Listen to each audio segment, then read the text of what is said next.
नमस्कार, मेरे चैनल केरी मोमेंट्स विद नेहा में फिर से आप सबका स्वागत है। आज का हमारा टॉपिक है पार्ट नंबर 11, मुझे सोने दो। समय पर सोना और समय पर जागना हमारे लिए बहुत ज़रूरी है। समय पर सोने से नींद पूरी होती है और अगले दिन के सारे काम समय पर पूरे होते हैं। सौरभ बहुत नटखट व शरारती बच्चा था। वह कभी थकता ही नहीं था। उसे रात में जल्दी सोना अच्छा नहीं लगता था। उसके माता पिता उसे हमेशा समझाते थे, हमें समय पर सोना चाहिए, रात की नींद हमारे लिए बहुत ज़रूरी है।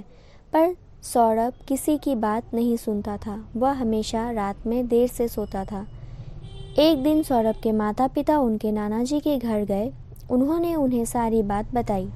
सौरभ के नाना ने उन्हें एक बिल्ली दी। वे बोले, यह बहुत मोटी व चुस्त है, तुम इस बिल्ली को ले जाओ, सौरभ जल्दी सोने लगेगा। फिर नाना जी ने उनके कान में फुसफुसाते हुए कुछ कहा। नाना जी की बात सुनकर सौरभ के माता पिता के चेहरे पर मुस्कान आ गई। वे बिल्ली को अपने साथ अपने घर ले आए। उस रात भी वही हुआ। जब माँ ने सौरभ से 10 बजे सोने को कहा तो उसने मना कर दिया। तभी माँ ने देखा, बिल्ली धीरे से उठी और सौरभ के कमरे में चली गई। वह सौरभ के पलंग पर आराम से फैलकर सो गई। 2 घंटे बाद सौरभ सोने के लिए अपने कमरे में आया, पर ये क्या, वहाँ तो बिल्ली सोई थी। अब सौरभ क्या करे? वह चुपचाप बिल्ली के पास लेट गया और रात में बिल्ली ने लातें मार मार कर सौरभ को जमीन पर गिरा दिया। वह फिर उठकर पलंग पर लेटा तो बिल्ली ने जोर जोर से खर्राटे लेने शुरू कर दिए। सौरभ पूरी रात नहीं सो पाया। अगली रात फिर वही हुआ। सौरभ फिर देर से अपने कमरे में पहुंचा। आज भी बिल्ली उसके बिस्तर पर पहले से सोई हुई थी।